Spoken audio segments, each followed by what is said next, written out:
నిన్న కూడా ₹1,00,00,000 డొనేషన్ ఇవ్వడం మనం ప్రకటించడం జరిగింది. త్వరలోనే అది ఆయన చేతికి అందజేస్తాను, సీఎం రిలీఫ్ ఫండ్కి. మెయిన్ ఇది అందరూ మాట్లాడుతున్నట్టు ఇది బుడమేరు పరివాహక మనకి దీనివల్ల ఇంత విపత్తు సంభవించింది, విజయవాడకి శాపంగా మార్చినాయి అని. నిన్న అంటే ఒకటి ఈజీగా ఏ ప్రభుత్వాన్ని తిట్టేయడం చాలా తేలిక. గతంలో కూడా చూస్తే మనం పోయినసారి కూడా వైసీపీ ప్రభుత్వం ఉన్నప్పుడు ప్రత్యేకించి నేను చాలాసార్లు మాట్లాడినప్పుడు చాలా ఒక నియమాలతో నియంత్రణతోనే మాట్లాడేవాడిని.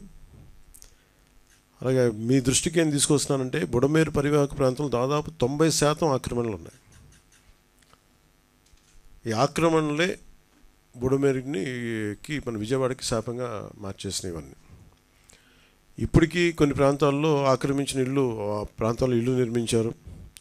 తర్వాత నిర్మించిన ఇళ్ళకి అవుట్ఫుల్ డ్రైన్స్ లేకపోవడం, వరద ఎటు వెళ్తుందో తెలియక అది విజయవాడ సగం నగరాన్ని వరద నీరుతో ముంచెత్తేసింది. ప్రతిసారి ఇప్పుడు మీరు హైదరాబాద్లో చూసినా కానీ వీళ్ళు వాళ్ళ హైడ్రా అని చెప్పి వాళ్ళు స్టార్ట్ చేసి డెమాలిషన్ డ్రైవ్ కొన్ని వందల చెరువులు ఉన్న ప్రాంతాన్ని, లోతట్టు ప్రాంతాలని, ఫుల్ ట్యాంక్ లెవెల్ ప్రాంతాలని ఒక 20 yearsగా 30 yearsగా ఏం లేదు, వరద లేదు, నీళ్లు లేవు అని చెప్పి ఇల్లు కట్టేయడం జరిగింది అక్కడ కూడా. అలాగే ఏ మూల భారతదేశంలో ఏ రాష్ట్రంలో అయినా సరే, అలాగే ప్రత్యేకంగా తెలంగాణ కావచ్చు, అలాగే మనకు సంబంధించి ఆంధ్రప్రదేశ్ కావచ్చు, ఇది ఈ నదీ పరివాహక ప్రాంతాలు ఇక్కడి నుంచి సహజ స్థితిలో అది ఆ వాగులు వంకల నుంచి వెళ్ళి సముద్రంకి వెళ్ళే దిశలో ఆ దారి మధ్యలో ఇల్లు కట్టేయడం, లేదంటే లేఅవుట్లు వేసేయడం, ఇవన్నీ వైలేషన్ ఒకళ్ళు చేయలేదు. ఇది కొన్ని దశాబ్దాలుగా కొంచెం ఇంక్రిమెంటల్గా చేసుకుంటూ వచ్చి అది చేసుకుంటూ వచ్చారు. ఇది కూడా మేము అడ్డగోలుగా కూర్చోబెట్టి ఇది వైసీపీ ప్రభుత్వం మాటలు కాకపోతే వాళ్ళు చేసి ఉండాల్సింది. ఎంతో కొంత ప్రయత్నం కూడా చేయకుండా ఇలాంటి పరిస్థితుల్లో ఇంత సమర్థవంతంగా ఆ వయసులో ఆయన బుల్డోజర్లు ఎక్కి అసలు చేరలేని ప్రదేశాల్లో, వెళ్ళలేని ప్రదేశాల్లో కూడా ఆయన బుల్డోజర్ ఎక్కి, ఆయన పోక్లైనర్లు ఎక్కి, ట్రాక్టర్లు ఎక్కి గౌరవ ముఖ్యమంత్రి గారు అది అప్రిషియేట్ చేయాల్సింది పోయి ఆయన విమర్శించడం ఇది సరైన పద్ధతి కాదు, మార్చుకోవాలి వైసీపీ నాయకులు. అలాగే వైసీపీ నాయకులకు కూడా నా విన్నపం, నా విజ్ఞాపన, మీరు విమర్శించడానికంటే కూడా ఇది మనందరి ఉమ్మడి సమస్య, ఇది మన రాష్ట్ర సమస్య ఇది. సో మీరు కూడా నడుము వంచి, మీరు కూడా బయటకు వచ్చి, మీరు కూడా సహాయక చర్యల్లో పాల్గొనాలని మనస్ఫూర్తిగా కోరుకుంటా ఉన్నాను. అలాగే గత 2-3 రోజులుగా నేను కనిపించట్లేదు అది ఇది అని మాట్లాడుతాను. ఒకటి చెప్తాను, ఇప్పుడు నేను వస్తే నాకు ఇబ్బంది ఏంటంటే ఈ సహాయక చర్యల్లో ఇబ్బంది పడిపోద్ది. ఒకసారి అందరిని మీద పడటం, దానివల్ల అధికార యంత్రాంగానికి కూడా ఒత్తిడి అవుద్ది. దానివల్ల నన్ను వాళ్ళు చెప్పడం వల్ల రాలేకపోయాను. అది నిన్న మీకు క్లియర్ కట్గా తెలియజేశాను. ఇంకా దీన్ని విమర్శించాలని ఎవరన్నా వైసీపీ నాయకులు అనుకుంటే భవిష్యత్తులో ఎప్పుడైనా సరే మీరు నాతో పాటు రావచ్చు, ఎక్కడికైనా సరే నాతో పాటు నా కాన్వాయ్లో తీసుకెళ్తాను మిమ్మల్ని, నాతో పాటు నడవండి. ఎలా ఉంటుందో మీకు అర్థం చేసుకున్నప్పుడు అప్పుడు మీరే సలహా ఇస్తారు.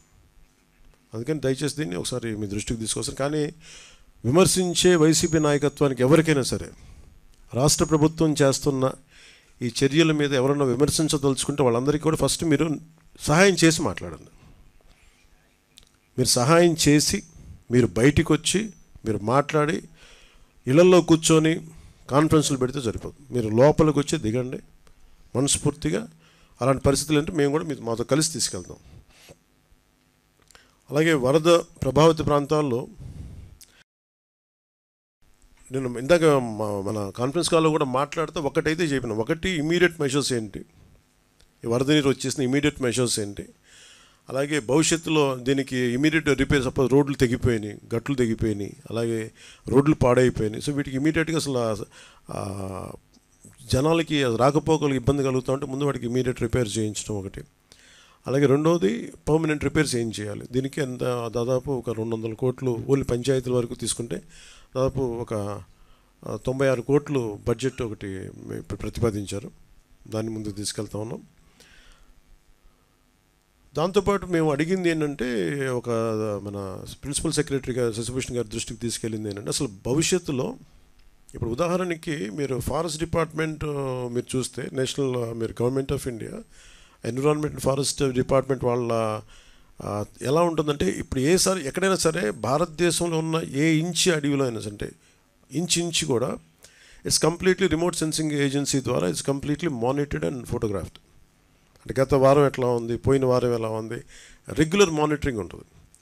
అంటే మీరు ఒక ఫారెస్ట్ డిపార్ట్మెంట్, మీరు ఫారెస్ట్ ల్యాండ్లో మీరు చిన్నపాటి ఒక పాక వేసినా కానీ it can be sensed, it will take a photograph. చాలా క్లియర్ కట్గా డిమార్కేషన్ చేస్తుంటాయి, ఇది ఫారెస్ట్ ల్యాండ్, ఇక్కడ వైలేషన్ జరిగింది. అదే తరహాలో భవిష్యత్తులో ఇప్పుడు మన ఒక డ్యామేజ్ జరుగుతుంది, దీన్ని అడ్రస్ చేస్తాం, దీన్ని బయట కోసం భవిష్యత్తులో ఇప్పుడు మనం ఏమనుకున్నాం, ఇప్పుడు కూర్చోబెట్టి వైసీపీ వల్లే జరిగిందని నేను మాట్లాడలా. ఓకే, ఖచ్చితంగా వాళ్ళు గత ప్రభుత్వం వాళ్ళు ఉన్నప్పుడు 5 సంవత్సరాలు వాళ్ళు ఉన్నప్పుడు వాళ్ళు నిజంగా కొంత మనకి ముఖ్యంగా వాటర్ ఇరిగేషన్ ప్రాజెక్ట్స్ సంబంధించి కానీ ఏదైనా సరే వాళ్ళ నిర్వహణ లోపం చాలా, వాళ్ళు సరిగ్గా డబ్బులు కూడా ఇవ్వలేదు. దానికి వాళ్ళకి అవగాహన ఉందో లేదో తెలియదు కానీ డబ్బులు సరిగ్గా ఇవ్వాలా, లాకులు రిపేర్లు చేయాలా, కనీసం వాళ్ళు కూర్చోబెట్టి చిన్న మెయింటెనెన్స్ ఆయిల్ కూడా ఇవ్వలేదు వాళ్ళు. ఇలాంటి పరిస్థితులు చేశారు. అలాగే మీరు అన్నమయ్య, మీరు వించా డ్యామ్ కూడా మొన్న కూడా నేను మన కడపకి వెళ్తే ఆ జిల్లాలో కూడా చూస్తే వాళ్ళు చాలా నిర్లక్ష్యంగా, లష్కర్ ఒక ఆయన వచ్చి చెప్తున్నాడు, మీరు ఇక్కడ వరద వచ్చేస్తుంది మీరు పట్టించుకోండి అంటే ఒకళ్ళు పట్టించుకోలేదు. ఆయన ఇండివిజువల్గా ప్రభుత్వం చేయకపోయినా, అప్పుడున్న ముఖ్యమంత్రి గారు చేయకపోయినా, అప్పుడున్న సంబంధిత మంత్రులు చేయకపోయినా ఒక లష్కర్ వచ్చి, రామయ్య గారు వచ్చి ఆయన బయటకు వచ్చి ఆయన అందరినీ అప్రమత్తం చేసి చాలా ప్రాణాలు గట్టెక్కినాయి ఇప్పుడు విపరీత నష్టంతో. సో ప్రతి పనికి అలాగే ఈరోజు మేము అందరం కోరుకుంటుంది కూడా మీరు గత ప్రభుత్వాలు దీన్ని అర్థం చేసుకొని మా సహకరించాలని మనస్ఫూర్తిగా కోరుకుంటూ, అలాగే వరద ప్రాంతాల్లో, ప్రభావిత ప్రాంతాల్లో నిత్యం పర్యటిస్తూ అన్నిత్యం అధికారులతో సమీక్షిస్తూ గౌరవ ముఖ్యమంత్రి చంద్రబాబు గారు తిరుగుతూ ఉన్నారు. అలాగే NDR national disaster response force, అలాగే స్టేట్ డిజాస్టర్ రెస్పాన్స్ ఫోర్స్, అలాగే పోలీసు, అలాగే మరి నిజంగా నిన్న డిజాస్టర్ మన పైకి వెళ్తే పైన మన స్టేట్ డిజాస్టర్ రెస్పాన్స్ ఫోర్స్ ఈ కమాండ్ సెంటర్కి వెళ్తే ఫస్ట్ టైం మీడియా ఎంత యాక్టివ్గా ఉన్నారనేది నాకు చాలా చాలా ఆనందం వేసింది. ఆయన సిసోడియా గారు కూడా చెప్తా ఉన్నారు, state disaster response force head చేసిన. కొన్నిసార్లు మాకంటే కూడా మీడియా వారే చాలా ముందులో ఉన్నారు. ఇది కొన్నిసార్లు మాకు బాగా తెలియజేస్తాం, అందుకని పర్టికులర్గా మేము మీడియాని కూడా ఫాలో అవుతుంటామని చెప్పారు. అలాగే దాదాపు 29 మంది ఈ వరదల వల్ల ప్రాణాలతో చనిపోయారు, మన ప్రాణాలు కోల్పోయారు. 2 మంది మిస్ అయ్యారు. యాజ్ ఆన్ టుడే ఒక 200 పైచిలకు జంతువులు, పశువులు చచ్చిపోయినాయి.